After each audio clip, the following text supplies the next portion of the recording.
Então, hoje a gente vai dar continuidade vendo as principais modalidades de participação social em políticas públicas.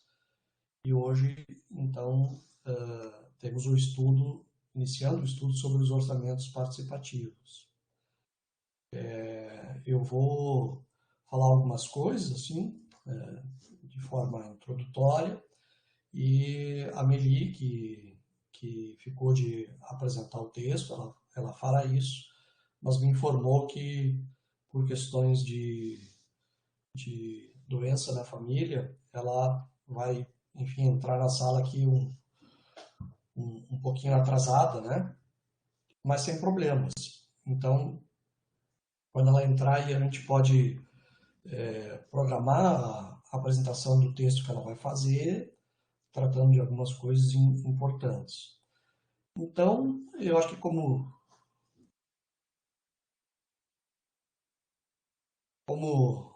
já é de conhecimento público, né? Os chamados, permitir a entrada na sala, chamados orçamentos participativos, eles são uma inovação democrática, né? Digamos assim, genuinamente brasileira, se é o que a gente pode assim falar, né?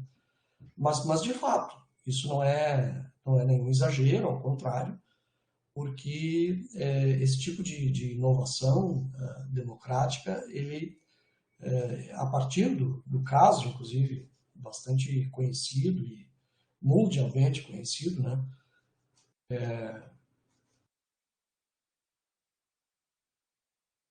Se tornou uma referência mundial. Aí, no final da década de 80, início dos anos 90, né? O Brasil estava ingressando na sua fase de redemocratização, com a volta das eleições diretas para prefeitos das capitais, né, e áreas de segurança nacional, e Porto Alegre, junto com todas as outras capitais dos estados no Brasil, fez as eleições em 1985, e a partir dali se instituiu, né, o pluralismo partidário. Então, por razões diversas, o caso de Porto Alegre acabou, digamos, se construindo, se consolidando, e junto com outros casos no Brasil, naquele mesmo momento, né? Em 1988 houve eleições, novamente, a segunda eleição, pós-redemocratização, e aí,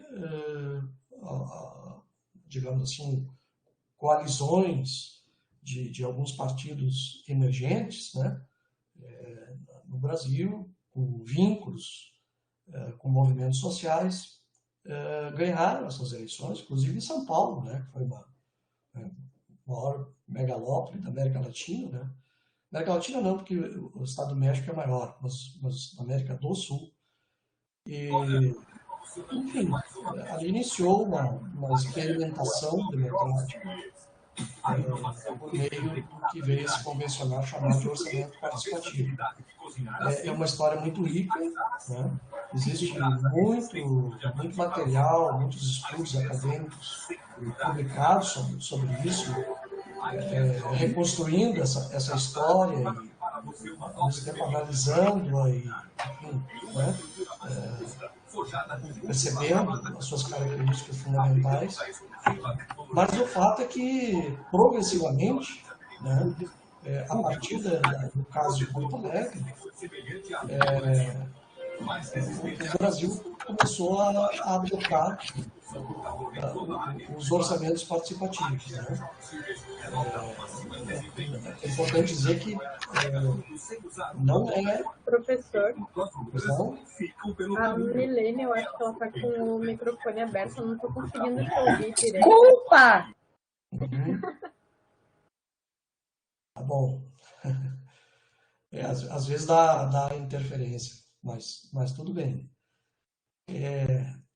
Então, eu estava dizendo assim que a partir desse caso, que se tornou exitoso, porque se consolidou como um sistema de de participação, né, a partir de algumas características que logo a gente vai ver, junto com outras capitais importantes do Brasil, foi o caso de São Paulo, e logo em seguida de Belo Horizonte, também algumas capitais do Nordeste. Mas o fato é que os orçamentos participativos foram uma novidade, assim, né, que permitia os governos municipais interagir de uma maneira muito próxima e direta com a população nos bairros, né, em geral, nos territórios da cidade, por meio também dos chamados movimentos comunitários, né, movimentos de bairro, de variável tipo, mas de caráter bastante, digamos, territorial, né, portanto, com reivindicações e demandas em torno de questões de infraestrutura urbana, serviços, né, já que o processo de urbanização brasileiro, que tinha se dado quase 3 décadas antes, né, não chegou a isso, mas enfim, o Brasil entre os anos 1960 e 80 sofreu um processo muito intenso e acelerado de urbanização, né? Tivemos entre essas 2 décadas quase 30 milhões de pessoas que migraram ou do campo para a cidade, ou de cidades menores, do interior para as capitais e regiões metropolitanas do país, né? Porque, fundamentalmente, em busca de emprego, renda, oportunidades, porque esse período também ele intensificou entre os anos 60 e 80, né, do século passado, ele intensificou o processo de industrialização, né? Então, as oportunidades de emprego, renda, eles passou a se concentrar em certos polos, e esse processo migratório muito grande, assim, é considerado um dos maiores do mundo de maneira concentrada, né? Imaginemos 30 milhões de pessoas em apenas 20 anos migrando, né, para cidades polo e em condições, digamos, onde não havia infraestrutura urbana, não havia políticas públicas suficientes para dar conta num quadro de grande desigualdade socioeconômica que caracteriza a história brasileira, né? Então, essa forma de produzir as cidades, de produzir os espaços urbanos, ela também se deu a partir do espelhamento e em muitos casos, do agravamento desta grande desigualdade. Aí não era só socioeconômica, mas também, digamos, de acesso à moradia digna, à infraestrutura, enfim, aquilo que, para além do trabalho, né, da renda familiar e pessoal, aquilo que também é importante para questões do bem-estar urbano, do bem-estar social das pessoas, enfim, das famílias em geral, né, dos grupamentos humanos. Então, nessa situação, quando a redemocratização valoriza os municípios, porque logo em seguida a Constituição de 1988 ela promoveu uma relativa desconcentração dos recursos públicos, que durante a ditadura eram fortemente concentrados nas mãos da União, né? E a Constituição de 88 ela desconcentrou uma boa parte desses recursos, ou seja, os estados, mas principalmente os municípios, passaram a contar e a receber muito mais recursos do que até então tinham, né? E, ao mesmo tempo, a Constituição de 88 ela estabeleceu de forma inédita a descentralização política administrativa, né? Pela primeira vez na história republicana do Brasil, os municípios foram considerados entes federados, né? Com poder relativamente autônomo, uma certa autonomia, em pé de igualdade com os estados e a União, né? Então, o Brasil efetivou uma república federativa, né? Onde estados e municípios tiveram uma autonomia maior, com do ponto de vista administrativo, orçamentário, político. Claro, essa autonomia é relativa, né? Mas, enfim, os estados e municípios, depois da Constituição de 88, foram obrigados a elaborarem as suas constituições, né? Em decorrência da Constituição Maior. Então, estados tiveram que reescrever as suas constituições estaduais e os municípios, em decorrência, tiveram que reescrever as suas leis orgânicas municipais, que são as constituições municipais, né? Então, esse quadro, digamos, de uma nova institucionalidade, né, num contexto socioeconômico e urbano de profunda desigualdade, e redemocratizado o país, com partidos de caráter mais popular, mais vinculados aos movimentos sociais, enfim, a demandas, né, de variada ordem, ensejou, digamos, uma situação por meio dos processos eleitorais que, no caso de brasileiro de 1985 em diante, possibilitaram realizar inovações, né? Inovações democráticas.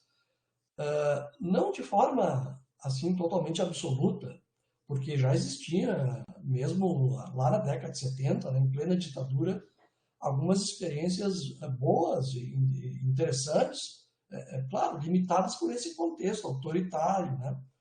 Mas sempre a literatura sempre faz referência, por exemplo, a cidade de Lages, aqui em Santa Catarina, né?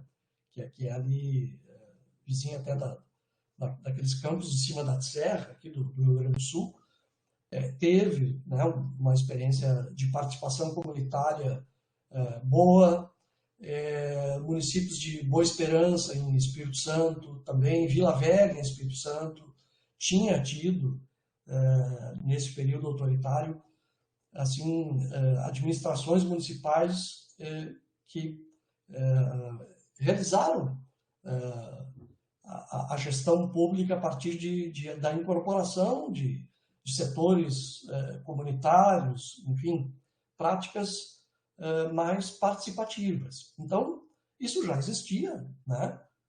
Claro, muito limitadamente, mas quando esse contexto novo, né, emergiu, aí se colocou a possibilidade histórica de inovar e né, uma das inovações foi essa que se convencionou chamar de orçamento participativo. É interessante a gente ter em conta, né, que, por exemplo, tanto em Porto Alegre como outros municípios, que foi o caso de São Paulo, né, lá com a Luísa Erundina, né, o PT ganhou as eleições lá também em 88, de forma assim inesperada, inédita, mas enfim, não houve, né, nenhuma definição de antemão no sentido de que, bom, o governo municipal, né, pela primeira vez administrado aí por partidos, digamos, periféricos, né, dos centros políticos e econômicos do Brasil, não haviam definido previamente assim, olha, nós temos uma proposta que é orçamento participativo, apresentada nas eleições, que depois se transformou em um programa, em uma política municipal. Não foi assim, né? Claro que existia, e foi, de fato, né, no processo eleitoral, esse de 88, já em 85, né? Aliás, 85 para 88 foi um mandato mais curto, por adequação da legislação da época, só de 3 anos. Mas, enfim, aqui em Porto Alegre até o partido do Brizola, né, o PDT, que assim teve que ser chamado depois da redemocratização, ganhou as eleições, mostrando que ainda tinha um apoio, né, grande dessas classes e camadas sociais mais da periferia, enfim, de trabalhadores em geral. Isso se revelou. Mas o que eu estava dizendo, para voltar ao raciocínio, é que não se deu de uma maneira assim automática. Os orçamentos participativos foram programas elaborados e discutidos com a população, nos processos eleitorais, nas campanhas, e depois implementados. Não foi assim, né? Foi muito mais, eu não digo totalmente inesperado, mas muito mais, digamos, uma contingência, né, de um ideário participativo que, uma vez realizado, né, a partir da administração municipal, tentou se implementar, incorporando a participação comunitária, os atores e tal, e que depois de vários erros, ensaios e ilusões, né, desfeitas sobre uma série de questões, isso está muito bem documentado, né, nessa história, digamos, inclusive por parte da academia, né, acabou, digamos, com o andar da carroça, as abóboras se ajeitando e constituindo aquilo que, no próprio movimento, veio a se chamar de orçamento participativo, né? Outros municípios chamaram de outra maneira, de orçamento comunitário, enfim. Mas a ideia, se a gente pensar bem, é muito básica, né? Quase que um ovo de Colombo. Mas ser básico não significa que é fácil de ser implementada, né? E realmente essa história, essa gênese da construção daquilo que depois veio ser amadurecido como uma nova instituição participativa, como nós temos discutido aqui, né?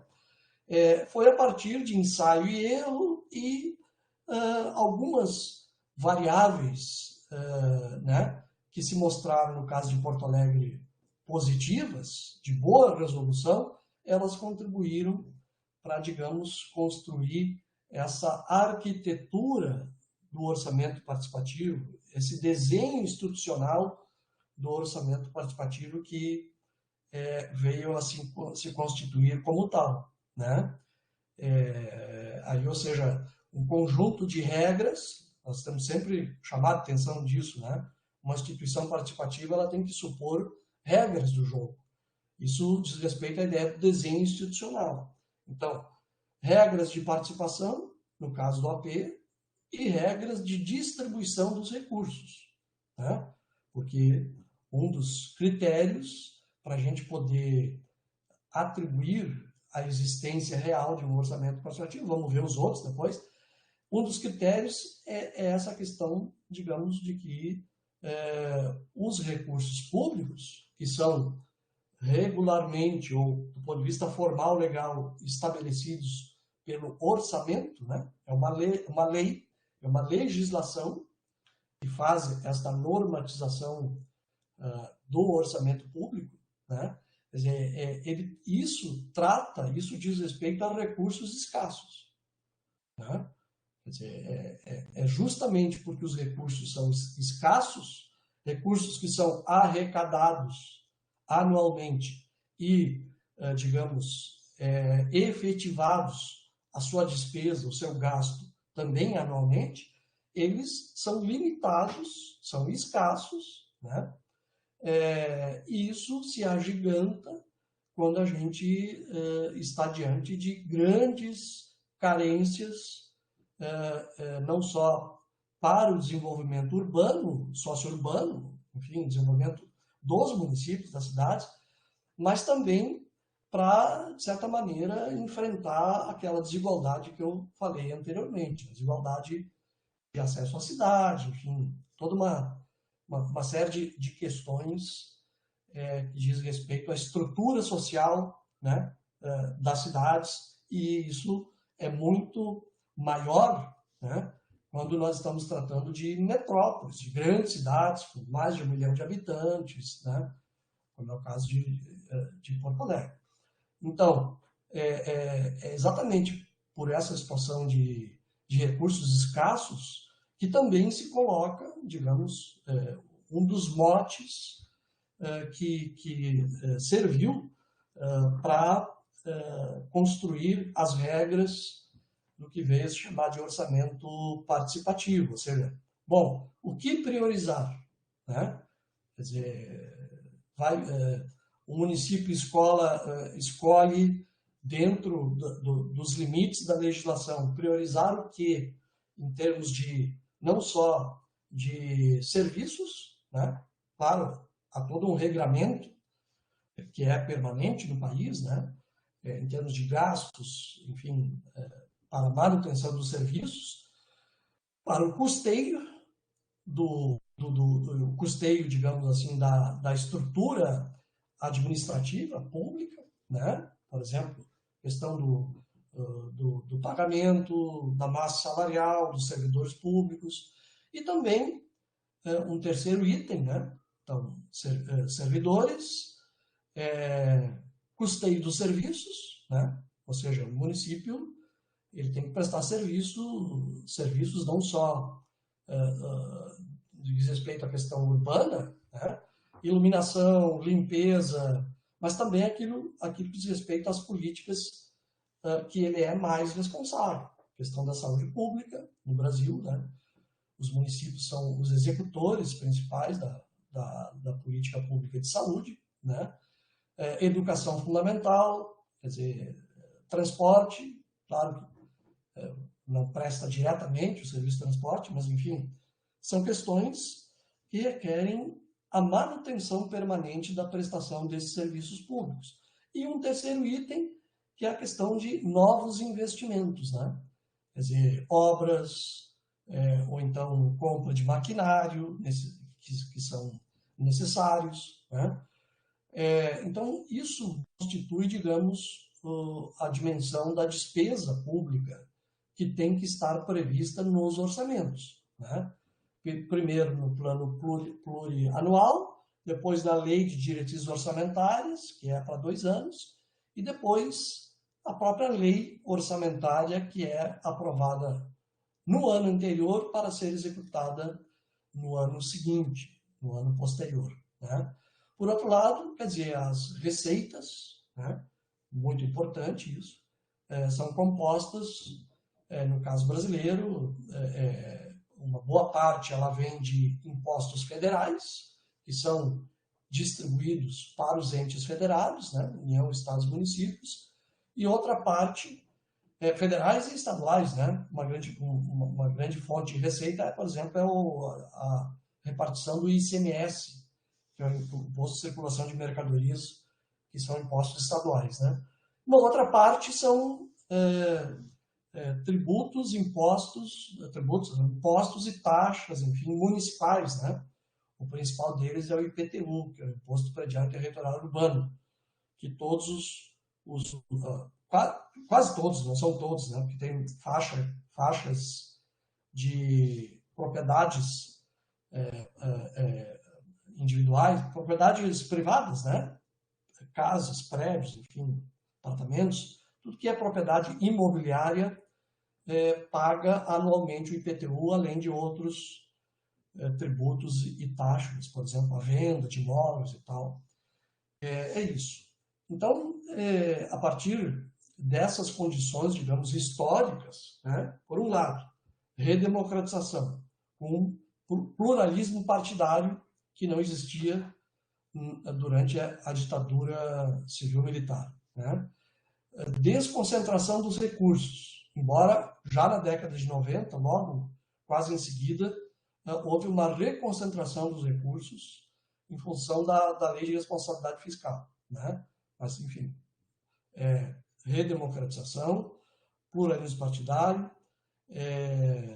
a desconcentração de recursos, valorização dos municípios, do ponto de vista administrativo, político, né? Com desconcentração do poder político nos entes federados, né?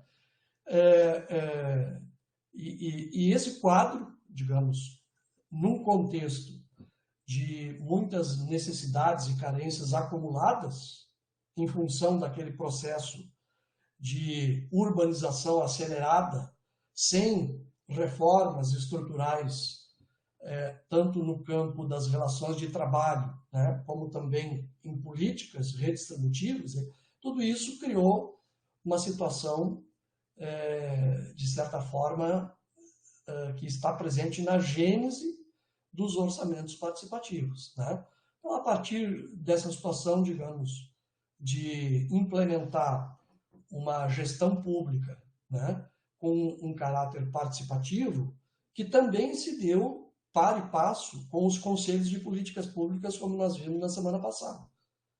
Quer dizer, aí também tem um surgimento, não de todos, porque uma parte já existia, mas a partir também deste momento, né, de redemocratização, foram ampliou-se o surgimento de vários conselhos de políticas públicas, conselhos de direitos, que são esses espaços de participação social mais setorizados, né? Diz respeito a um determinado campo de política pública. Saúde, educação, assistência social, questão dos idosos, juventude, mulheres, LGTB, enfim, ciência e tecnologia, enfim, vários tipos de conselhos, né, de caráter, com esse caráter mais setorial. Com exceção de um outro, que é muito importante, inclusive tem uma importância para essa questão da produção das cidades, da produção dos espaços urbanos, que é o Conselho Municipal de Desenvolvimento Urbano e Ambiental, né? No caso de Porto Alegre, de grandes capitais já existiam, até por obrigação estipulada no Plano de Desenvolvimento Urbano e Ambiental, né? Porto Alegre tem uma história sobre isso, assim como uma grande parte das grandes cidades e capitais tem uma história sobre a questão do planejamento urbano e tal. Mas, então, como eu dizia, aí se criou essas condições que estão na gênese dos orçamentos participativos, onde o caso de Porto Alegre se destacou, né? Se destacou por várias razões, mas, enfim, se consolidou, até porque foi possível uma continuidade administrativa, muito baseada também neste modelo participativo, né, na ideia da democracia participativa, embora, como eu estava dizendo, para não perder o fio, isto não seja obrigatório, né? Então, apesar de, posteriormente, a Lei de Responsabilidade Fiscal prever a possibilidade de realizar a participação comunitária, não só a possibilidade, né, a recomendação de envolvimento das comunidades na elaboração dos orçamentos. Então, isso é feito, basicamente, por meio das audiências públicas, que é um instrumento participativo recomendado para tal, né? Não só recomendado, nesse caso é obrigatório, tá? Mas, como a gente sabe, né, as audiências públicas elas não têm nenhum caráter vinculante. A participação comunitária ela é consultiva, ou seja, os governos não têm, e qualquer outra instância do poder institucional, não tem obrigação de acatar aquilo que é discutido e muito menos aquilo que é decidido majoritariamente numa audiência pública, né?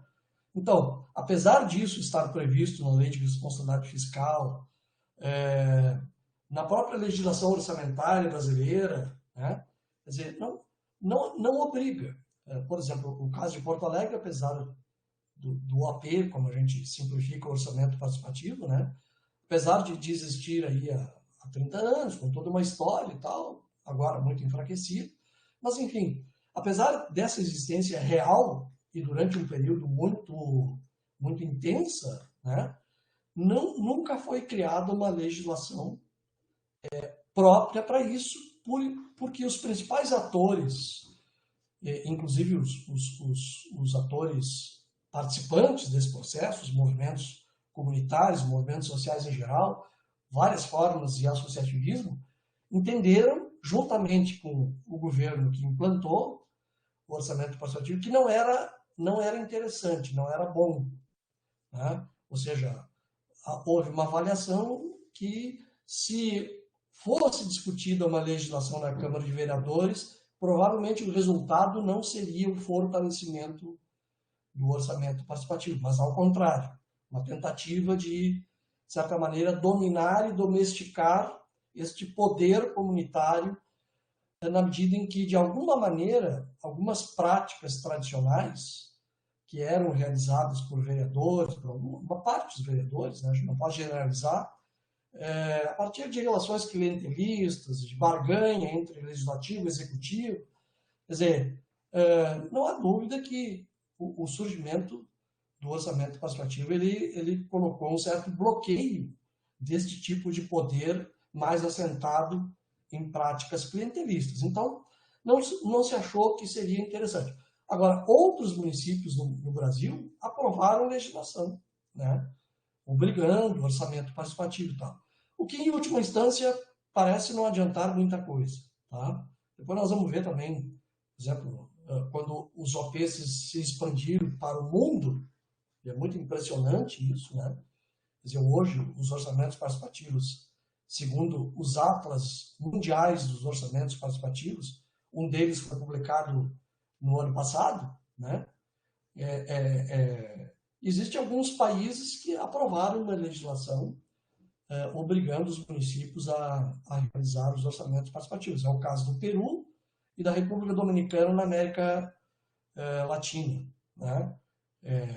Mas depois a prática mostra que, apesar dessa obrigação, é preciso outras questões para fazer valer, né, uma estrutura participativa num lugar, num setor que é central para o Estado moderno, que é a questão dos recursos. Né? Seja, nós estamos lidando não com uma questão secundária, de uma determinada política e tal, que está na periferia das funções do Estado.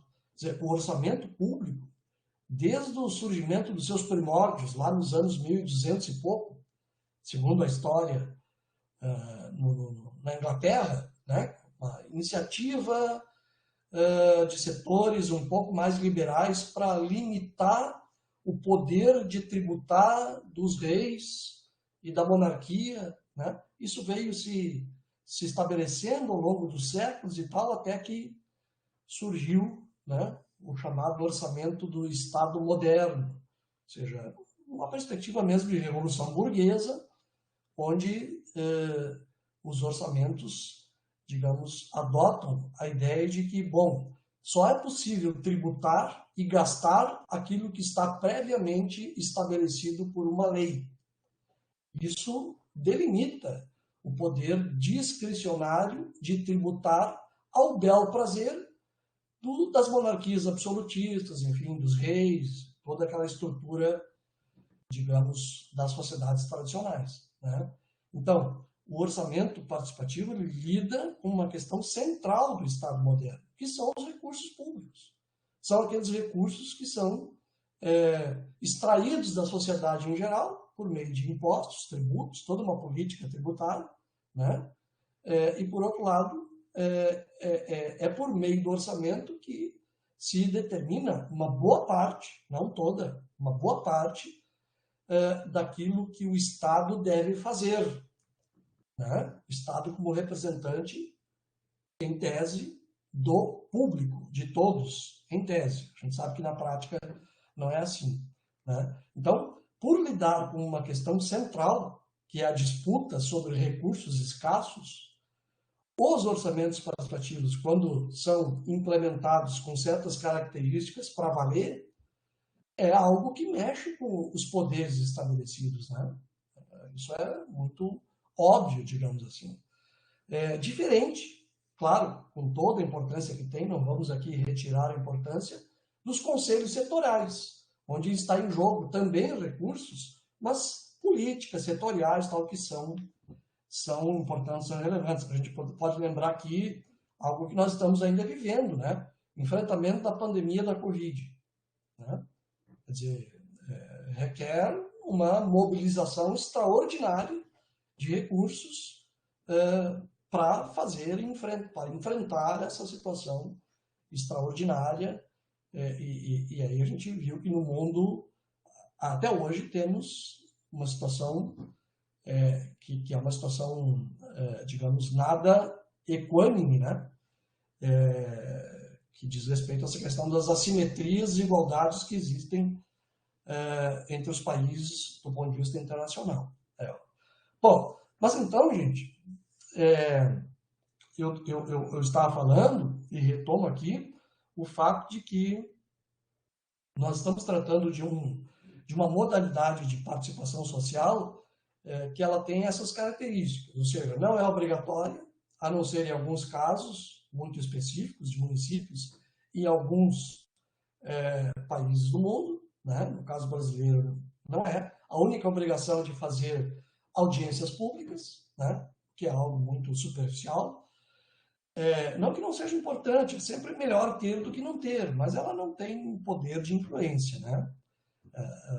Segundo, lida com questões centrais, né, do poder do Estado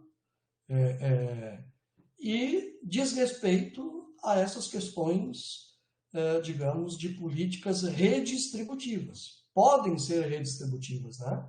Não necessariamente, depende de algumas características que constituem os casos de orçamentos participativos. Ou seja, é uma modalidade que, dependendo das situações, ela pode, de alguma maneira, adquirir um caráter redistributivo como política pública, na medida em que pode, né, de acordo com as regras do jogo, com o montante de recursos que discute, que delibera, né? Ou seja, a partir de uma série de características de um poder compartilhado, deliberativo, entre governo municipal ou gestão pública, sociedade civil, atores sociais, atores comunitários, participantes em geral, né? E Câmara de Vereadores, quer dizer, ela pode, nesse sistema de poder compartilhado, onde não só o poder executivo e legislativo age e delibera, mas ele reparte isso com a sociedade civil, né?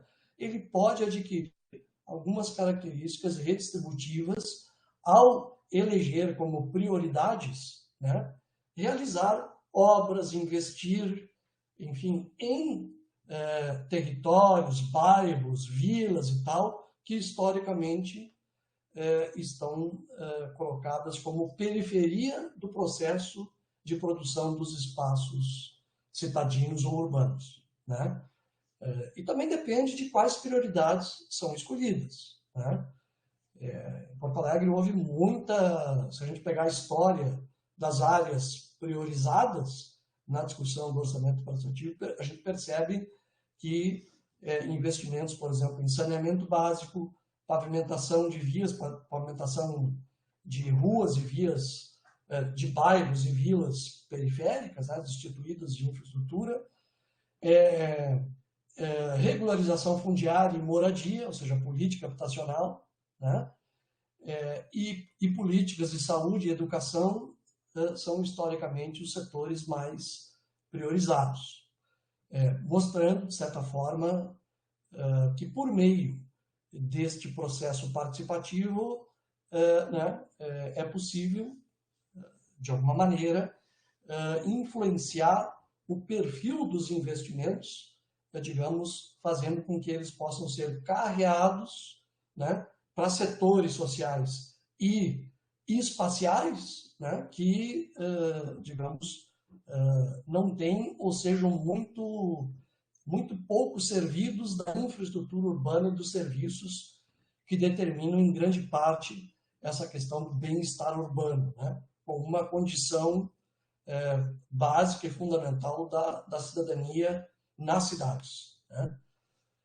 Aliás, a própria noção, a origem, né, do termo cidadania vem de cidades, segundo lá a terminologia grega, né, das cidades-estado da Grécia antiga. Bom, gente, então, dito isso, né, eu vou, percebo que a Meli não entrou até agora, eu vou aqui utilizar aqui, vamos ver.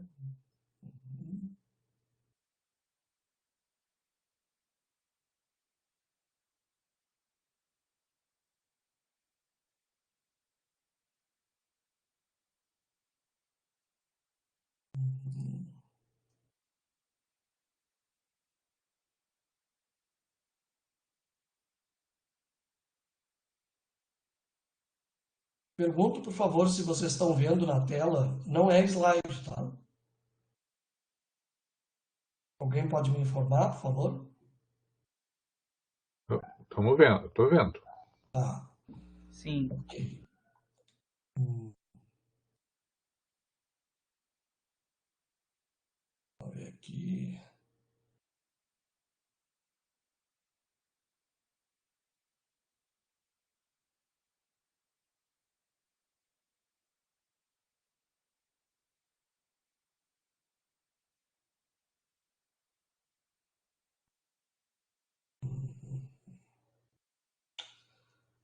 Só um minuto que eu localizei aqui erradamente o arquivo.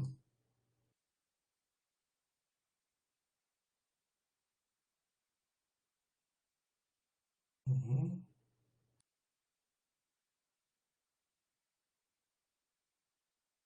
Tá.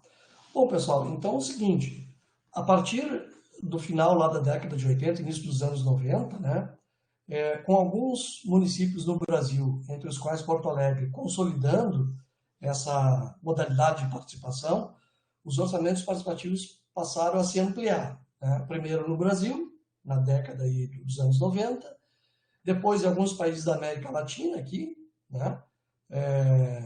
Argentina, Buenos Aires e outros países, e logo em seguida, principalmente pelo fato de que o encontro Habitat da ONU, realizado em 1996, em Istambul, na Turquia, lá elegeu o AP de Porto Alegre como uma das 40 melhores experiências de gestão urbana, e aí começou a haver uma difusão internacional, né, desse caso de democracia participativa e tal, e aí começou uma internacionalização dos orçamentos participativos, né, de América Latina, depois África, depois alguns países da Europa, depois Ásia e agora também América do Norte, né?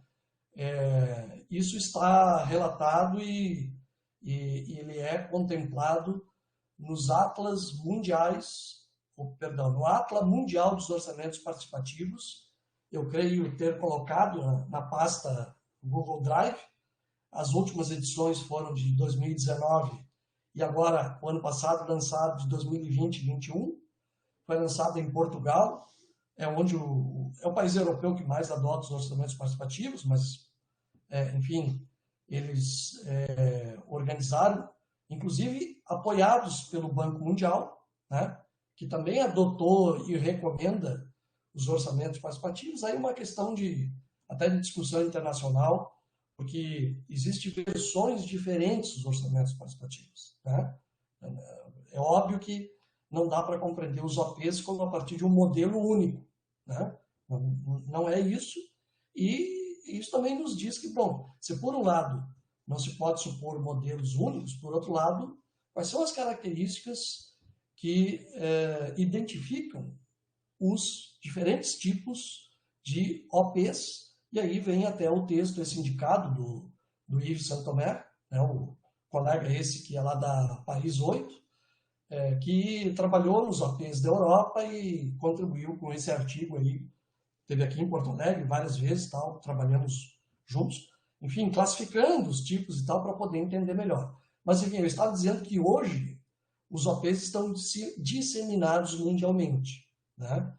Quer dizer, pelo levantamento feito pelo Atlas Mundial dos Orçamentos Participativos, que é publicado em inglês e em português, porque ela é editada em Portugal, com apoio do Banco Mundial, né? Que também editou os OPs no mundo em língua inglesa, onde, a partir de artigos de reflexões de 72 pesquisadores de vários países do mundo, né? Então, realmente é algo assim que jamais foi pensado nisso, e isso, enfim, é interessante, é muito bom, mas não pode ser idealizado, né? Enfim, há que estudar e ver quais são os efeitos desse tipo de modalidade de participação. Bom, então, pegando algumas questões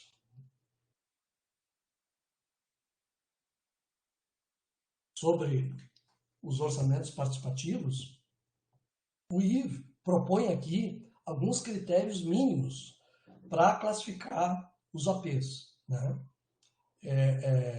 Por exemplo, a vertente orçamentária deve ser discutida, né? Então, por que seriam critérios mínimos, básicos, para a gente falar assim, bom, aí tem um OP? Claro que isso é discutível, porque dentro desses... Tem que autorizar aqui a entrada na sala.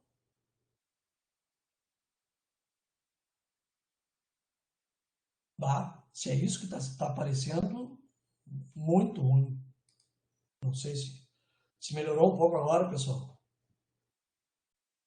Melhorou ou não? Aumentou aí a...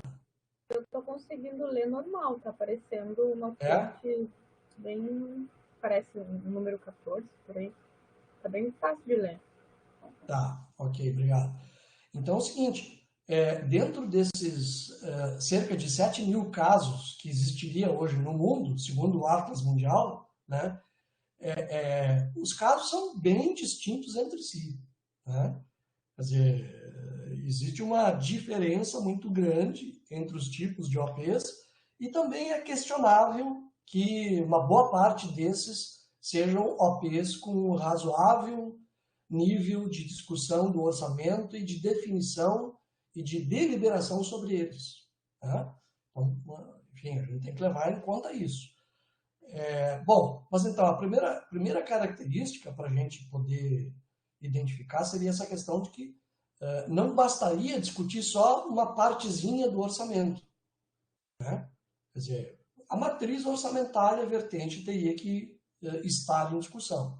Segundo, o envolvimento das pessoas, indivíduos, atores sociais, etc. e tal, ele tem que se dar, digamos, no conjunto da cidade, né? Quer dizer, não é apenas lá num determinado bairro ou apenas um setor da cidade e tal. Ele tem que se dar de forma mais geral, né? E esse geral, ele supõe o quê? Que o sistema político eleitoral elegeu pessoas, né, para as administrações públicas, executivas, legislativas, etc. Né? Não é o caso, portanto, de apenas um departamento descentralizado discutir, por exemplo, o orçamento. Eu estou aqui falando sobre características, né? Não quero dizer que não seja bom isso. Por exemplo, tem muitas cidades, pelo seu gigantismo, né? Elas são subdivididas em distritos, de forma descentralizada e tal. Então, se um determinado distrito tem uma alocação X de recursos e esse distrito fizer uma discussão pública sobre os recursos, muito bem, né? Ali tem um orçamento participativo. 3. Este processo do OAP ele tem que ter momentos repetidos, né? Quando ocorrem as reuniões, como ocorre, quer dizer, não é um único encontro sobre referendar, digamos, uma questão financeira que determina e que indica que tem um OAP, né? Não é apenas um encontro, tem que ter um sistema que é previsível e repetido. Não se trata, portanto, de uma simples audiência pública para caracterizar um AP. 4. O processo ele tem que prever alguma forma de deliberação pública, né? Ou seja encontros, reuniões, assembleias, fóruns, e aí tem uma variação, né? Digamos, da maneira que são estabelecidas as regras do jogo da participação, né? No caso de Porto Alegre, por exemplo, houve uma regionalização da cidade, né, gradativa, começou com 5 regiões, baseado no plano diretor da cidade, depois aumentou para 10, 12, depois foi consagrada a regionalização em 17 regiões, cada uma delas abrigando bairros contíguos, com uma relativa identidade, digamos, socio-urbana, né? relativa, porque é difícil essa identidade total, né? Então, o processo tem que prever alguma forma de decisão. Aí nós temos diferenças entre os casos. Alguns, existe um poder de decisão compartilhado, ou seja, há escolhas, votações, né? No caso aqui de Porto Alegre, eu falava sobre as 17 regiões. Uma vez por ano, cada uma dessas regiões fazem assembleias abertas, né? Para eleger prioridades e eleger delegados que são votados e eleger 2 conselheiros titulares e 2 conselheiros suplentes que vão formar as 17 regiões, depois teve outras assembleias temáticas, né? Formar o Conselho Municipal do Orçamento Participativo, que tem um funcionamento durante todo o ano. Além disso, cada região elege, proporcionalmente ao número de pessoas presentes na Assembleia, delegados que vão formar em cada região o fórum de delegados daquela região do orçamento participativo, né? Então, é uma regra, mas isso é diferente em cada caso. Mas o importante é o seguinte, até que ponto este item 4, até que ponto ele diz respeito, né, o item 4, se realmente existe algum grau de decisão, né?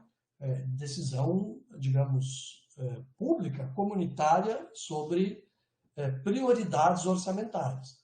Então, digamos, no caso aí de alguns municípios, de vários municípios, no caso de Porto Alegre, né, nenhuma das duas situações prevaleceu. Nem a ideia de que seria só consultivo, sem poder deliberativo, e nem a ideia, que foi até muito difundida, nem a ideia que foi muito difundida, de que as comunidades teriam poder sobre 100% do orçamento, né? Também isso não confere com a realidade.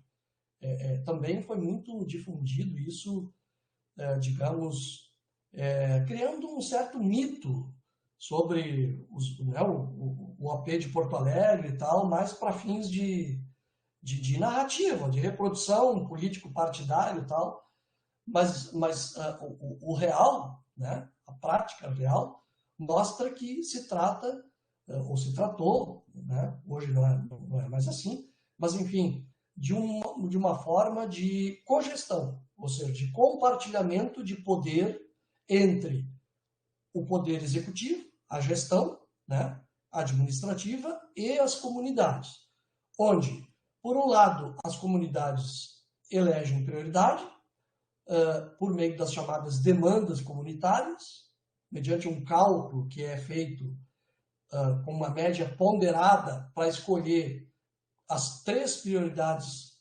fundamentais, por isso eu falei em saneamento básico e etc., né? Além das obras e projetos que devem ser executados em cada região.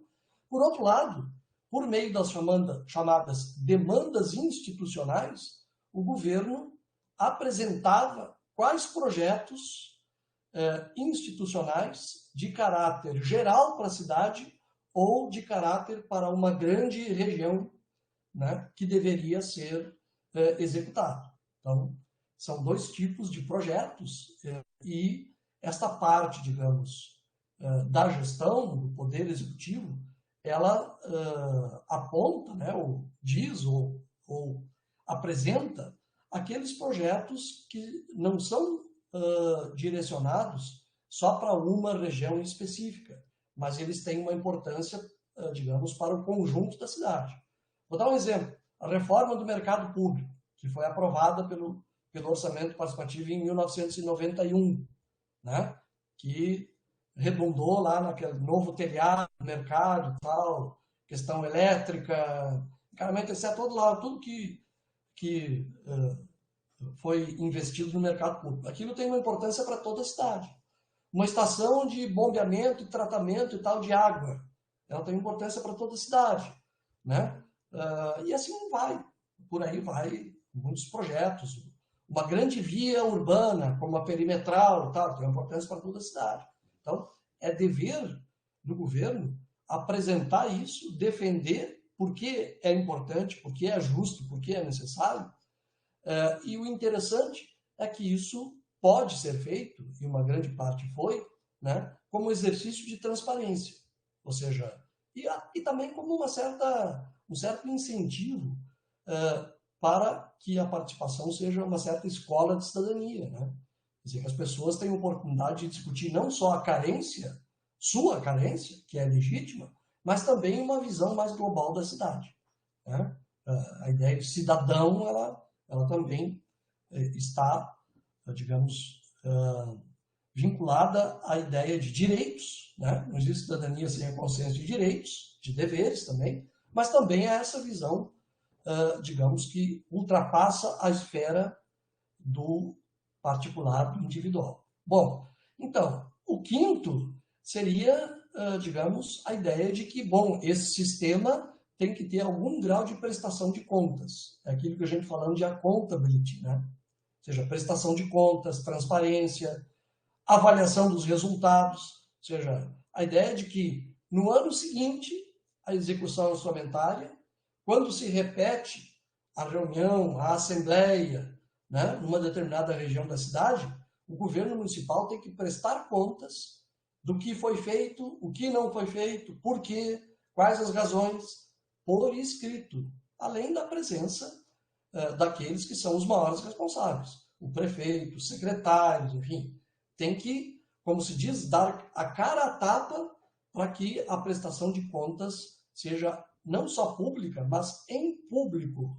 Né? Então, isso, digamos, são 5 características que o estudo esse do IR utilizou para classificar os OPs da Europa a partir dos anos 2000. Né? Ou seja, é interessante e este Atlas Mundial dos OPs que eu mencionei, ele não adotou esses 5 critérios. Ou seja, não é possível falar em torno de 7.000 cidades no mundo que adotam OP a partir desses critérios, que seriam critérios mínimos. Há, e eu não tenho esses dados, uma grande parte desses casos no mundo que não podem ser considerados, na minha opinião, como OP. Porque eles são muito pequenos, setoriais, né? Com pouco poder de decisão por parte da sociedade civil. Né? Agora, portanto, cada país, cada corrente política ou cada grande instituição, né, modelou uma forma que denominou de orçamento participativo. Né? Bom, portanto, cabe a avaliação, a crítica e tal, em torno de cada caso, ou então casos nacionais, né, de uma região e tal, como é o caso da discussão mais internacional. Né? Bom, então, me parece que eu poderia parar por aqui, essa introdução, e pergunto para a Meli, tudo ok? Professor, não, eu cheguei atrasada na aula, eu tinha te mandado um e-mail que a minha mãe fez uma cirurgia Sim. hoje de manhã e a cirurgia acabou se estendendo até as 4 da tarde, saí às 6h30 do hospital. Mas eu tô com a apresentação aqui, tô com tudo aqui. Cheguei, tô na aula. Tá bom, Meli. Eu mencionei isso no início aqui do nosso encontro, né? E te agradeço por ter avisado por e-mail. E também, assim, pensava até que tu nem poderia, porque tu relatou aí um caso bem complicado, né? Espero que a tua mãe esteja bem agora. Ela tá na sala de recuperação e vai ficar a noite lá. E eu tô fazendo uma disciplina com o professor Diogo também, ele estava acompanhando, foi quando eu tive que internar com a minha mãe, estou na internação com ela alguns dias, mas eu achei que não ia ter problema, porque ontem eu apresentei também em aula e conversei, participei de aula mesmo estando no hospital, né? Então eu não queria deixar isso prejudicar o trabalho. Mas eu tô com a apresentação pronta aqui, só espero conseguir apresentar nas condições que que eu pretendia, porque o susto foi grande hoje, mas estava a apresentação já, o texto estava lido, então deixa eu tentar compartilhar. Eu não sei como é que compartilha aqui pelo Moodle, professor. Tá legal. Eu vou interromper agora aqui o que eu estou expondo e aí vou te colocar aqui como apresentadora, tá? Ah, tá A bom. partir disso já dá para ingressar daí.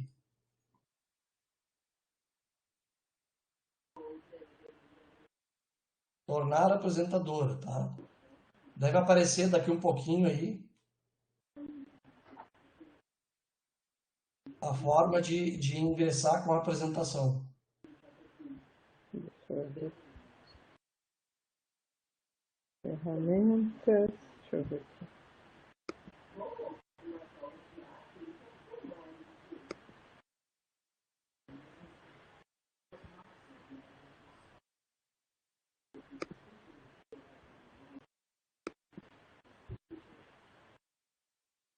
Ah, ó.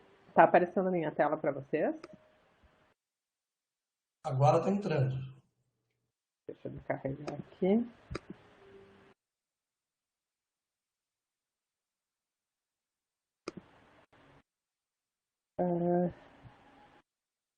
A apresentação de slides. Deixa eu só ver se aparece para todo mundo. Me confirmem, por favor, se está aparecendo. Ok. Sim, está aparecendo os slides. Né? Então, o texto que eu vou apresentar, né, é um modelo transnacional de participação cidadã, né, que trata do caso do orçamento participativo, né, ele é do Sintomer, Hasberg e Rock, está na revista Sociologias, né, a publicação de maio-agosto de 2012. Só um pouquinho. Então, esse texto, ele tem dois momentos, né? Um primeiro momento onde ele explica, né, o orçamento participativo e a sua difusão, né, na América Latina, na Europa, em alguns países aí da Ásia, enfim, né, e a forma como a proporção que ele foi tomando e crescendo, né? E aí depois ele traz alguns modelos de análise da participação, alguns modelos de participação cidadã, né, que são a democracia participativa, a democracia de proximidade, modernização participativa, a participação de múltiplos atores e o desenvolvimento comunitário ou neocorporativismo. Né? Então, o orçamento participativo ele foi lançado em Porto Alegre, né? Ele se propagou primeiro na América Latina e depois para o mundo todo, a partir do caso de Porto Alegre. Inclusive, nós temos uma professora ali no IFCH, a professora Vanessa Marques, que ela participou do projeto de... Não é colaboração, chama... agora eu esqueci o nome do projeto, me desculpa. Mas ela participou da implementação do orçamento participativo de Barcelona, do projeto de cooperação, né, pela Prefeitura de Porto Alegre. Bom, ele é considerado até hoje, né, um dos mecanismos de participação. Oi? Tá, filha, a mãe está apresentando agora. Fica sentadinha aqui no meu colo, quietinho. Desculpem. Ele é considerado até hoje um dos mecanismos de participação mais bem-sucedidos, né, das últimas décadas, por todas as questões aqui que eu acompanhei ao final da fala do professor que ele estava falando, né, questões de estrutura, por toda a questão de accountability que vem com essa participação também, né, do orçamento participativo, enfim. Ele envolve cidadãos comuns na alocação do gasto público, né, esse é o seu objetivo principal. Opa, peraí que... Isso. E aí também o que o texto traz, né? Ele traz uma pesquisa sobre participação que avaliou o orçamento participativo em mais de 20 cidades europeias, tá? Eu até não botei os dados da pesquisa na apresentação, agora lendo me dei conta disso. Mas, enfim, em termos de comparação, né, transnacional, o que o texto nos traz? Que o orçamento participativo, ele, enfim, ele a princípio, de modo geral, né, ele é um projeto que permite a participação de pessoas não eleitas, né, de cidadãos comuns, na elaboração das finanças públicas, né? mas que tem outros critérios que precisam ser considerados, né, para a gente poder fazer uma comparação transnacional do orçamento. E esses critérios, eles são, né, a dimensão financeira orçamentária, que deve ser discutida, né, porque o orçamento ele lida com recursos limitados, com recursos escassos, o nível municipal, né, ou distrito, ou órgão representativo, enfim, né, que ele se refere. O processo, ele precisa ser um processo recorrente para ser um orçamento, né, considerado um orçamento participativo e poder ser comparado, né? E ele precisa incluir alguma forma de deliberação, tá? Fórum, encontro, alguma forma de aí, tomada de decisão. E também deve ter algum grau de prestação de contas, né? Em relação aos resultados obtidos do orçamento, né? Aí eu trouxe aqui uma passagem do texto, tá? A invenção do orçamento participativo, ela foi o resultado de uma conjunção de processo e iniciativa do topo da administração, né, para as bases, ele era formato top-down, com outras, né, na direção da hierarquia administrativa. Então, ele uniu processos e interesses, né, top-down e bottom-up, né, que a gente chama. E ele constituiu uma ação pragmática, né, não aplicação, né, do projeto político-intelectual, e lá nos anos 90 ele já tinha adquirido algumas características que ainda existem aqui em Porto Alegre, né, existiam aqui em Porto Alegre, existiu em 2012, né, agora está um pouquinho mais precarizado o nosso orçamento participativo. Mas ainda existiam quando o PT perdeu a prefeitura, né? Ele se integrou de uma maneira tão importante, né, na estrutura e no processo de tomada de decisão da finança pública na nossa cidade, que ele tomou vida própria para além, né, da gestão do Partido dos Trabalhadores, que foi onde o orçamento participativo nasceu, né? Bom, aí ele vai trazer, vou voltar aqui, os dados das pesquisas e vai contar como, né, tem ali uma parte extensa do texto que ele vai contar como o orçamento participativo ele foi tomando, né, dimensões mais amplas e foi se espalhando por municípios na América Latina, depois foi para a Europa, foi para a Índia, né, vai trazer alguns casos pontuais e explicar como funciona lá. E aí ele vai trazendo alguns elementos de modificação, né? Ele faz em algum momento uma comparação ali, não lembro se é com o estado de bem-estar social, ou acho que é o estado de bem-estar social, mas que à medida que, né, ele vai sendo instituído em diferentes municípios que têm uma estrutura tanto financeira quanto de participação diferentes, né, de onde o orçamento participativo nasceu, ele vai se moldando, né, e se modificando, e por isso aqueles 5 critérios ali que eu coloquei antes, deixa eu até voltar aqui, por isso esses 5 critérios seriam importantes para poder se fazer uma comparação transnacional, né, porque o orçamento participativo já se constitui de maneira diferente em municípios dentro do próprio Brasil, dentro da própria América Latina, que, em teoria, tem municípios com maior proximidade, assim, né, de comparação, e aí quando tu vai para outros municípios, como, né, na Europa, enfim, isso fica um pouco mais difícil, porque ele vai tomando um corpo, né, diferente. Bom, aí aqui, né, a participação, o orçamento participativo, deixa eu achar aqui onde é que eu... Tá, América Latina eu já falei. O orçamento participativo, ele tem 3 orientações, digamos assim, que é o que ele identifica, né? 3 formas de participação a partir do orçamento, né? Analisando esses países, né? Ele encontrou orçamentos participativos que buscam uma mudança essencial das condições que existem, né, no município. Então, ele tem um movimento aí de renovação e de participação social legítimo, né, concreto. Ele encontrou orçamentos participativos que avançam pautas de reforma, que também são proativos, e orçamentos participativos que ele chamou de simbólicos, né, que ele encontrou tanto, né, em democracias estabelecidas como em regimes um pouco mais autoritários, né, que são os orçamentos com uma intenção de exibir, né, de demonstrar que existe uma abertura, né, de participação, mas na prática ela não existe. Aí depois ele traz, né, o texto traz um segundo, ele não, eles, né, são 3 autores. O texto traz aqueles modelos de participação cidadã que eu tinha me referido ali no início, né? E aí eu trouxe um comentário sobre cada um, mas para explicar os diferentes tipos de participação cidadã, de diferentes modelos, né?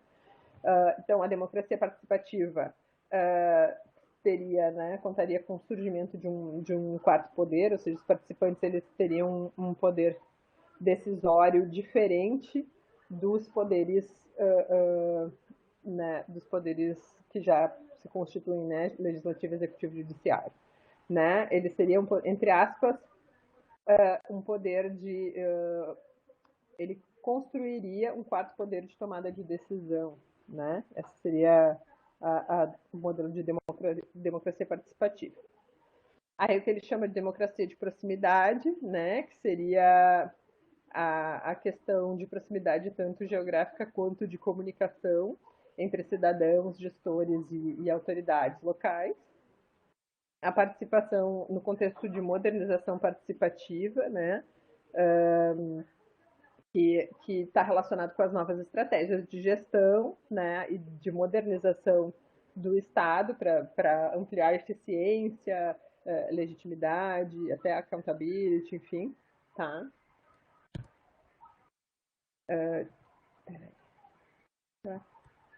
Trancou aqui. Vocês estão me escutando? Alô? Sim, Lili, Ah, estou tá. escutando. Ah, tá, porque trancou aqui e agora voltou para o início da minha apresentação. Mas Tá, eu aqui. não consigo escutar tudo, tranquilo. Tá, depois aqui voltou. Participação de múltiplos atores, né, que seria o quarto modelo, onde os cidadãos, os cidadãos que participam, eles constituem, né, um entre os múltiplos atores da participação social, né. Então, tem os cidadãos que participam, tem iniciativa privada, tem governo, tem, enfim, associações e organizações da sociedade civil, por aí vai, né. A participação por desenvolvimento comunitário, que é voltada fundamentalmente, né, para a implementação de algum projeto, tem um contexto específico que desvincula a questão da política municipal, tá? E tem um processo participativo bem forte, né? E o neocorporativismo, que ele até diz que é quase que o modelo mais antigo de participação, né? Onde o governo desempenha um papel de se aproximar também de alguns grupos organizados aí, de sindicâncias, organizações de sociedade civil, associações, enfim, e grupos sociais, tá? Então, esses seriam os modelos, né? E aí ele traz algumas conclusões ali, né? A primeira é que o orçamento participativo, ele se disseminou, né? Que foi aquilo que eu falei antes, de diferentes formas, né? Pelo mundo afora, né? Sofrendo transferências e misturas e adaptações e inovações, né? A cada município, a cada região, né? Daí ele traz, né? Que no processo de trocas entre América Latina e Europa, no processo de troca, né, com África, com Ásia, que é possível observar experiências originais em relação à experiência de Porto Alegre, né, que é a primeira experiência. E aí cita aqui, né, algumas experiências que ele traz ali no texto, que é o desenvolvimento participativo do Kerala, a sondagem deliberativa na China, e os orçamentos de contribuintes no Japão e as suas versões ali na Coreia do Sul, que são, né, são exemplos de, entre aspas, adaptações, não, novas formas de orçamento participativo. Espera aí que não está passando de novo.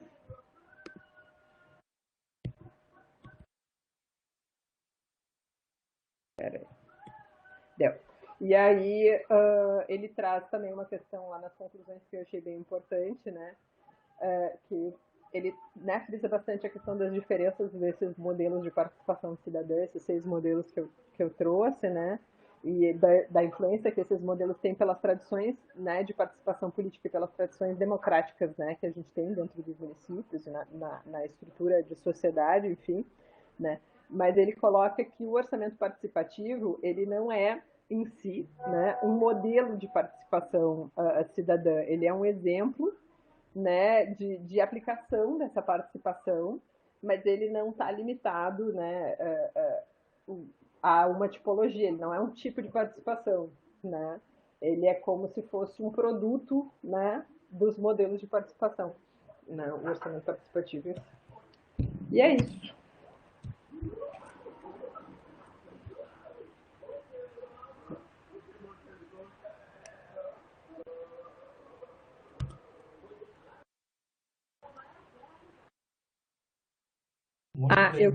Eu queria encerrar com um convite que foi bem acalhado. Acho que vocês ainda estão vendo a minha tela. Eu deixei aqui para mostrar para vocês.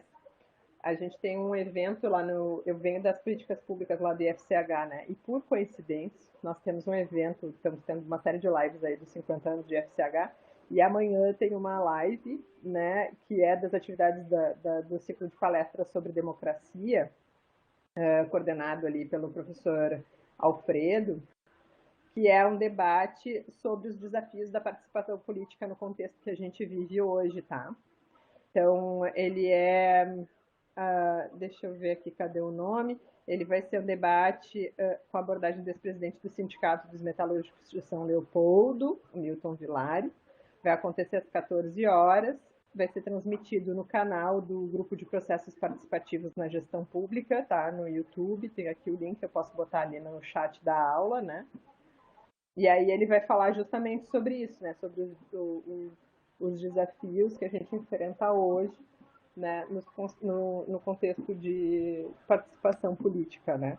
Acho que mais no neocorporativismo aí, porque, né, não necessariamente vai tratar de orçamento participativo, mas acho que é válido aí o convite. Deixa eu copiar para botar para vocês.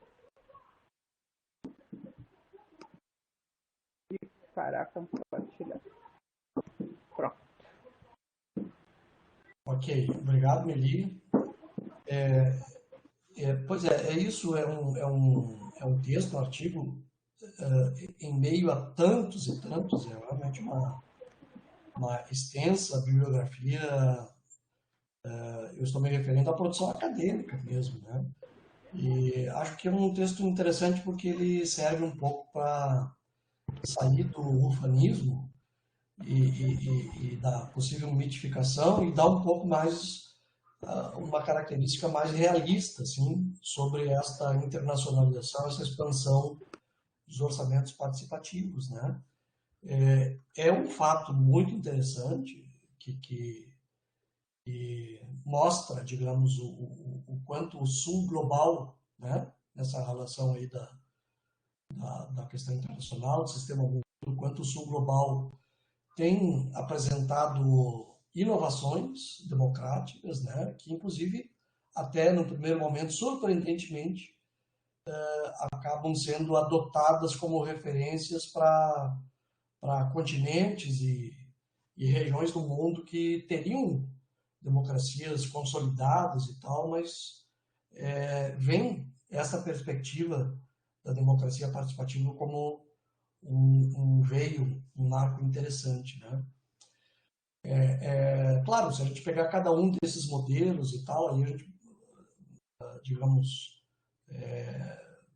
nas suas características fundamentais, dá para perceber que são realmente assim diferentes, né? E há uma proposição metodológica de poder classificar um pouco e fazer esses estudos. Há muitas questões, né, que foram estudadas, muitas questões, dimensões dos orçamentos participativos no Brasil e no mundo, mas se referindo especificamente aqui ao caso brasileiro, né, e outras áreas ainda não tão exploradas, até por uma certa dificuldade, né, metodológica e tal, de mensuração. Mas eu diria que até no caso brasileiro, dos OPs, eu acho que as ciências sociais em geral, humanidades, se dedicaram bastante, assim, né? E já existe um acúmulo bastante razoável para poder dissecar isso, né? Por exemplo, a questão da dimensão inclusiva, né? Quem é o perfil dos participantes, quem é que participa, quem é que não participa, tudo aquilo que até nós já tratamos, já discutimos, né? Mas ele traz uma coisa, né, professor, interessante no texto, que assim, que a grande maioria dos estudos que a gente tem, eu acho que eu não consigo falar com câmera ligada, que são estranhos. A grande maioria dos estudos que a gente tem hoje, eles analisam um ou dois orçamentos participativos para poder trazer esses recortes, né, um pouco mais específicos e trazer essa riqueza de informação.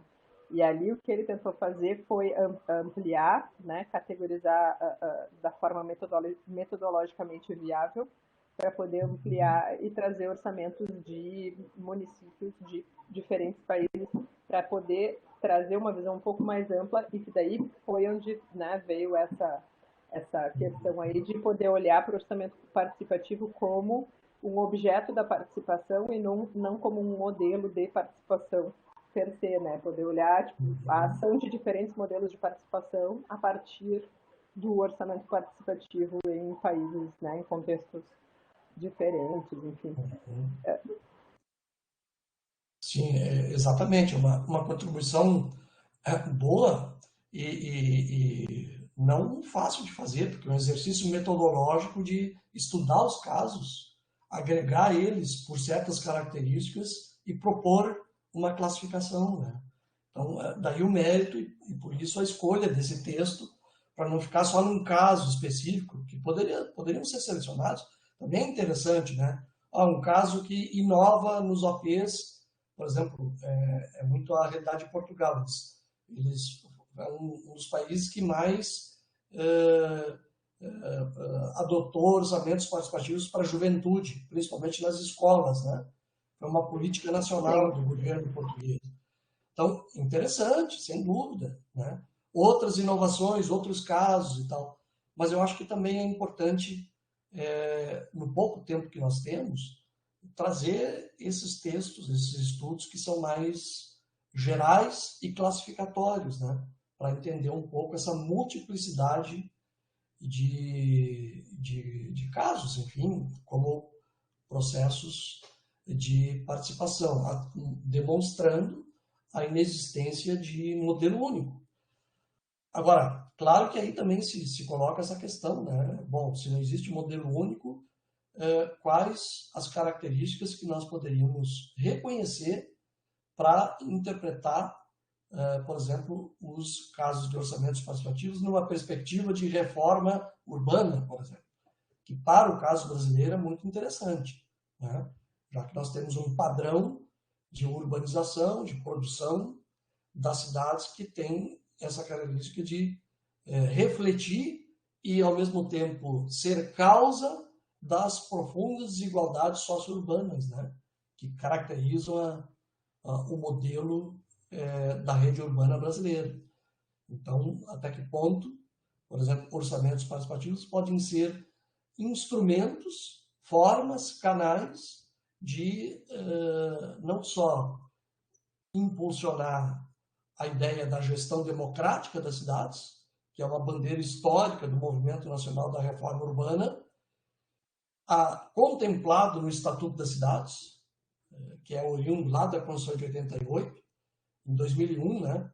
Ele foi regulamentado, resultando no chamado Estatuto da Cidade. Então, contemplar não só a gestão democrática das cidades, no que diz respeito à questão de discutir o orçamento, discutir as legislação urbanística, discutir os principais problemas e como os enfrentados, mas também né, ser um instrumento desta questão mais geral, não só da gestão democrática das cidades, mas também de efetivação de alguns instrumentos jurídicos, urbanísticos da ideia da reforma urbana. É o que nós trabalhamos no grupo de pesquisa que eu pertenço, que é nacional e local, né?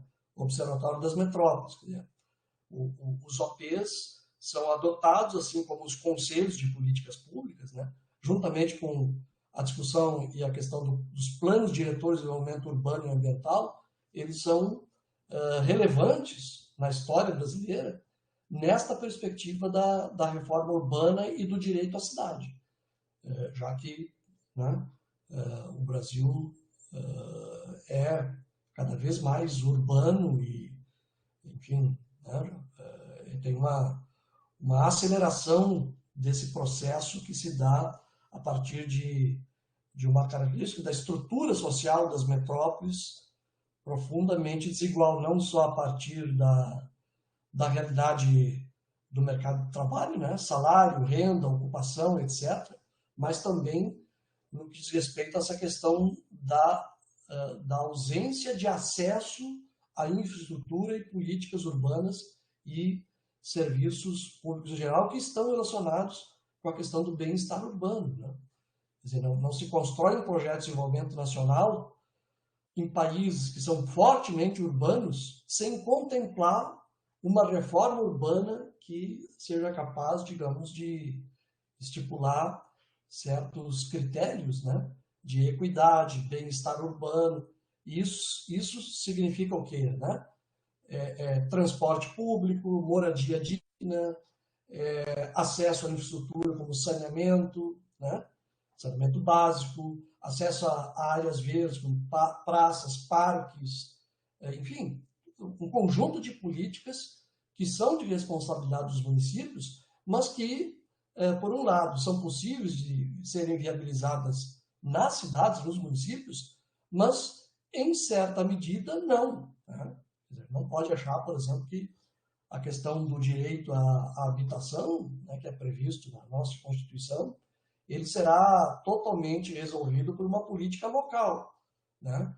A política local tem, sim, uma responsabilidade, por exemplo, políticas para regularização fundiária, né? Que é tornar as ocupações, os assentamentos autoproduzidos, que são muitos nas grandes metrópoles, nas regiões metropolitanas, ou seja, né? As áreas que são ocupadas, sejam públicas ou privadas, porque as pessoas entendem que aí vai ter uma solução para a sua carência de habitação, né? Então, essas áreas são ameaçadas constantemente de remoção violenta, de expulsão, como tem sido a história brasileira. Não à toa, uma das principais prioridades, por exemplo, no APQ de Porto Alegre, é a demanda por regularização fundiária, né? Para tornar esses lugares de favelização, de vilas, de áreas irregulares, também parte da cidade formal, né? Até para que possa receber água, luz, saneamento básico e tal, em condições mais iguais com a cidade formal, aquela real, né? Então, essa fragmentação do espaço urbano no Brasil é muito forte, né?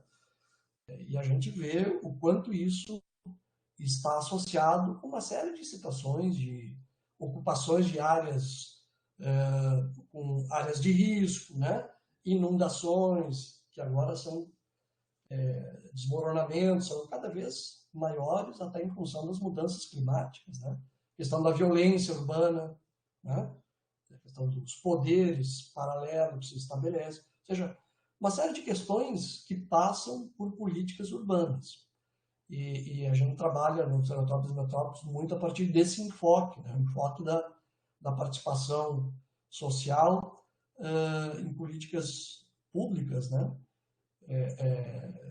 Por meio de vários instrumentos que são viáveis, né? Então, acho que esse tema do AP ele é muito propício para esse tipo de abordagem.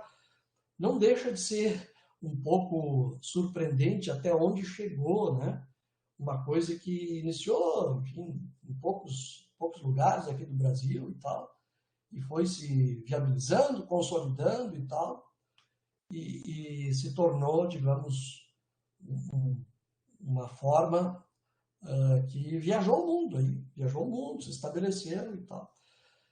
Bem, no Brasil, né, nós vamos até tratar disso mais aí daqui por diante, nos últimos encontros que temos aqui na disciplina. No Brasil, essa ascensão dos orçamentos participativos entrou num ciclo de declínio, né? Isso é plenamente visível, verificado pelas pesquisas que a gente faz em nível nacional, né? Nos anos 2000, havia, segundo as pesquisas, quase 400 municípios brasileiros, inclusive uma boa parte, grandes municípios, né? Recife, Belo Horizonte, São Paulo já teve, né? Porto Alegre, vários municípios grandes, metrópoles, que adotaram, né? Eu diria até que, juntamente com o caso de Porto Alegre, Belo Horizonte é um caso que muito parecido com Porto Alegre, assim. É uma grande cidade, até maior que Porto Alegre, e lá eles também consolidaram um modelo de OAP bastante interessante, eu diria até com algumas características que foram um pouco além, né? Outras não, mas enfim, um pouco além, vinculando o OAP ao processo de planejamento urbano, né?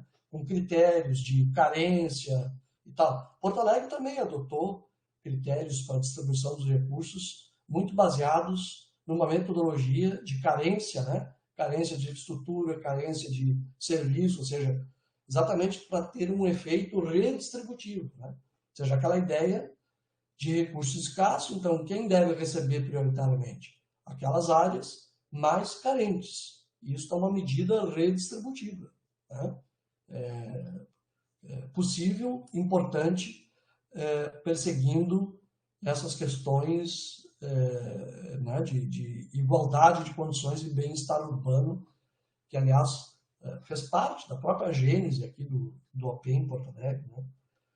Então, eu dizia que este ciclo de ascensão, de crescimento muito grande dos OAPs no Brasil, que chegou a última pesquisa bem confiável da Rede Brasileira de OAPs, apontou 355 cidades brasileiras em 2012, né? Quer dizer, posteriormente, este ciclo de ascensão passou a ser um ciclo de declínio, por várias dimensões, por diversas variáveis, né?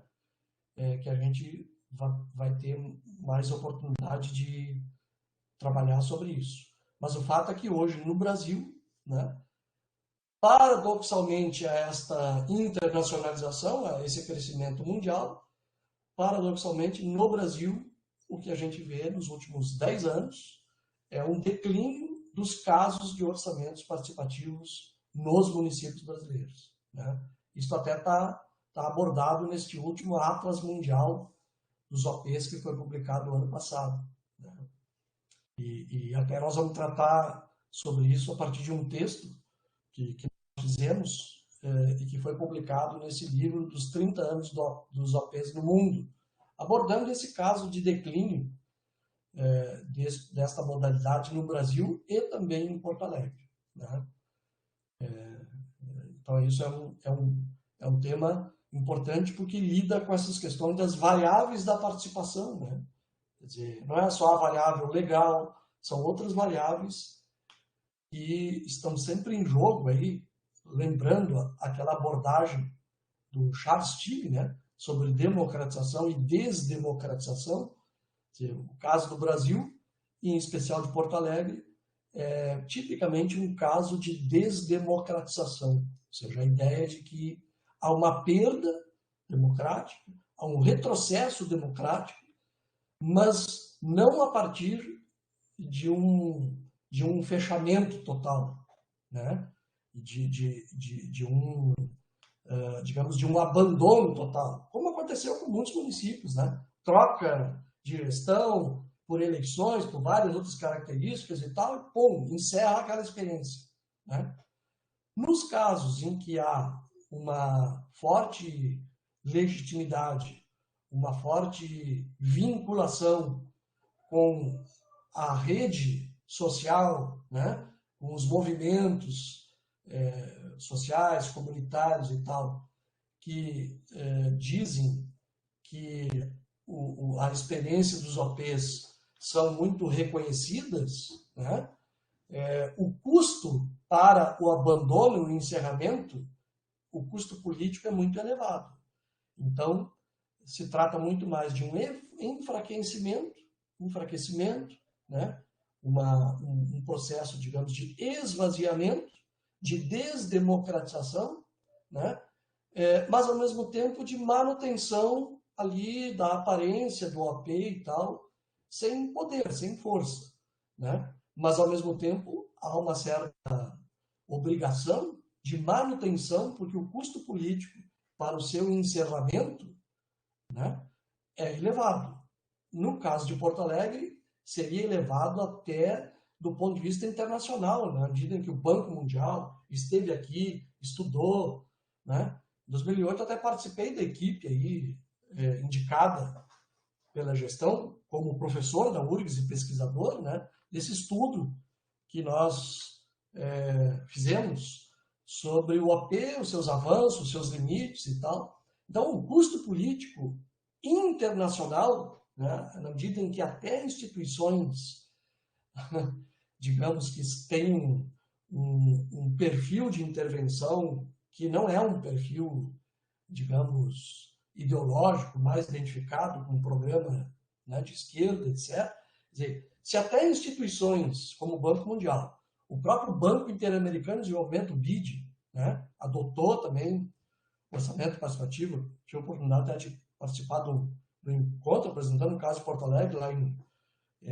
do BID, né, em Washington. Quer dizer, se até essas instituições apoiaram e divulgam e quando chamadas, apoiam os OPs, quer dizer, o custo internacional, não só local e nacional, é muito elevado. Então, se trata de processos, como é o caso de Porto Alegre e Belo Horizonte, de desdemocratização, e não de abandono, encerramento e fechamento, de maneira como ocorre e ocorreu em vários outros municípios e cidades brasileiras, né? Então, são situações que conseguem ser melhor interpretadas a partir da discussão democrática, das teorias sobre a democracia, né? Por isso, essa discussão sobre desdemocratização e democratização. Por aí que vai este processo. Tá bom, gente? Bom, então, agora para encerrar aqui, né, poderíamos aí ver questões, perguntas, intervenções por parte aí de quem ainda continua aqui participando e acompanhando o nosso encontro. Muito bem, Meli, a tua apresentação foi boa, exatamente dentro do que a gente espera, né? Que é essa tradução de um texto para slides do PowerPoint, ou seja, a capacidade de síntese, de colocar em palavras enxutas aquilo que é fundamental do texto. Então, obrigado e parabéns pela apresentação. Obrigada, prof. Eu queria ter trazido os gráficos ali. Eu até tentei fazer print depois do texto para botar, mas ele estava perdendo legibilidade. E aí eu não consegui fazer aqueles gráficos de ponto, sabe? Por isso que não entrei muito nos países, assim, só citei os casos, porque ele tem, quem não lê o texto, né, por favor, olhe, porque é bem legal ali, ele traz para ter uma representação visual, né, ele traz uma série de gráficos ali sobre a expansão do orçamento participativo nas diferentes regiões do mundo, e isso é bem bacana. Ali bem na metade para o final ali da primeira parte, não é um capítulo, né, mas da primeira parte, da primeira metade do artigo. Certo. Ok. Bem, então a gente pode conversar mais, né, sobre isso.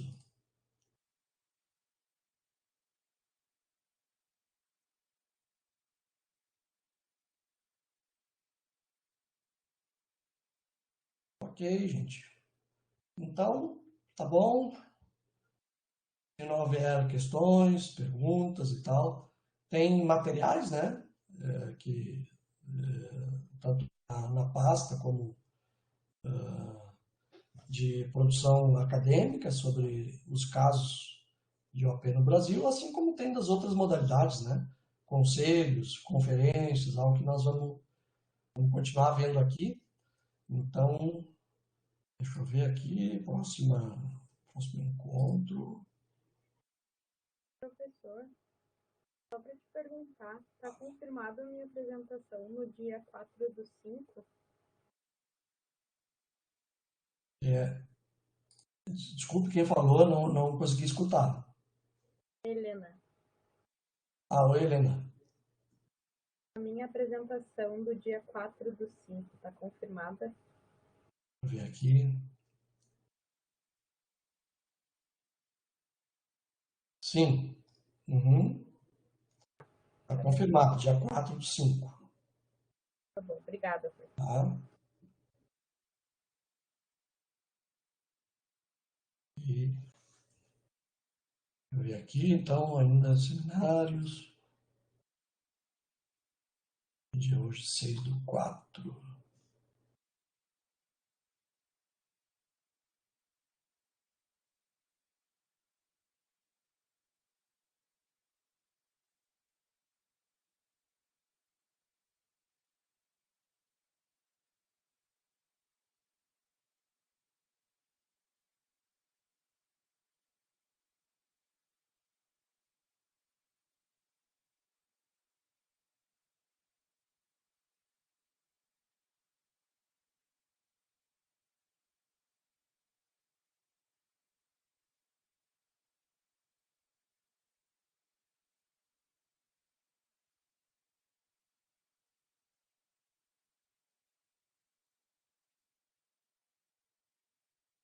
Gente, será que o professor caiu? Ou ele saiu? Eu acho que o professor caiu da. Ah, caiu sim, não tá ali mais.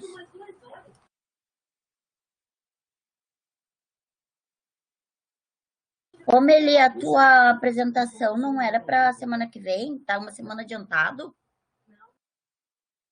Eu acho que não tenho certeza. Eu acho que talvez era para a semana que vem, sim. Mas ele me mandou um e-mail na semana passada confirmando se eu podia apresentar no dia de hoje. Então, não sei se teve alguém que cancelou ou o que aconteceu e daí ele antecipou, entendeu?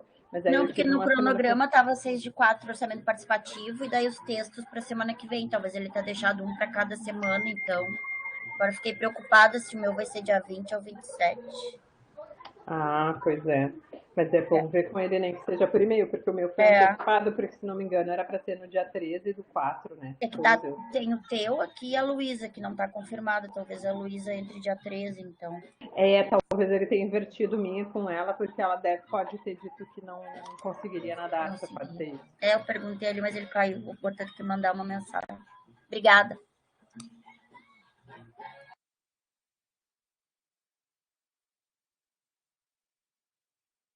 Tava quase dormindo, quando eu vi tudo quieto, eu achei que tinha terminado a aula, tinha dormido. Estamos aqui. Pois é, agora não sei se a gente espera ele, o que a gente faz.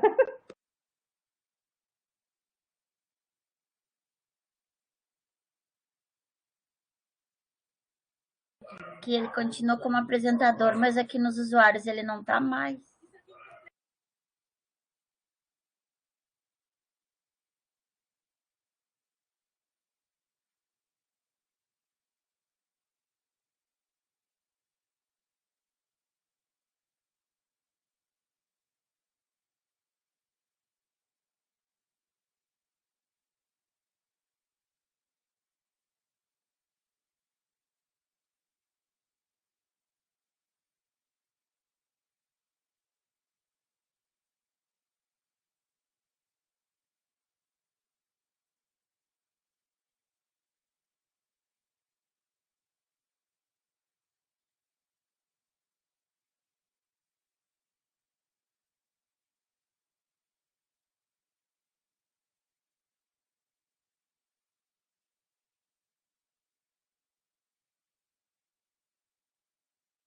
A gente, eu vou encerrar isso aí, tá? Se o professor voltar, se alguém for ficar, avisa.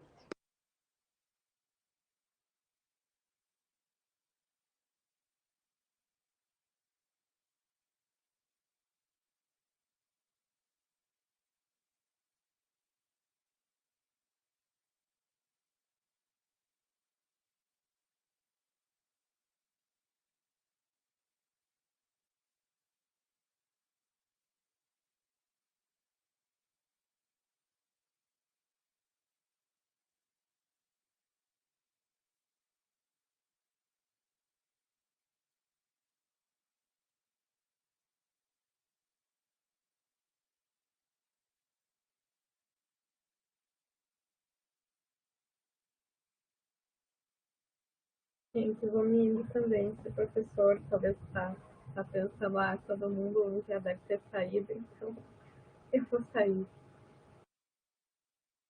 Bom, então também vou sair aqui. Também. Boa noite, gente. Boa noite. Boa noite.